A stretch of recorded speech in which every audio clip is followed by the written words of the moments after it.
DIY projects can be fun, but they can also suck up money with no payoff. So here are 5 DIY projects that actually make sense, as in dollars and cents, when you go to sell your home.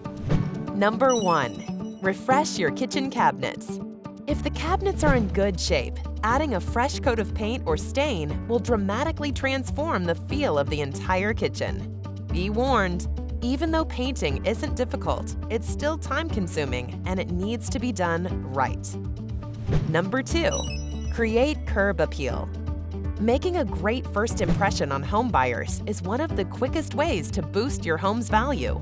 Try adding tasteful foliage, keeping your lawn manicured, and perhaps a few strings of cafe lights. Number 3. Give your front door a makeover.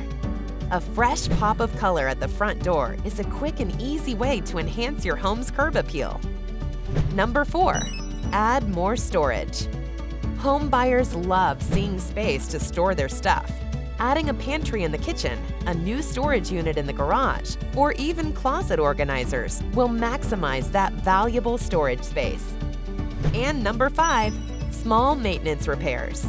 Stay on top of basic repairs. Fix that leaky faucet, loose gutter, or missing light fixture. Spending a few bucks to get these things looking tip-top goes a long way.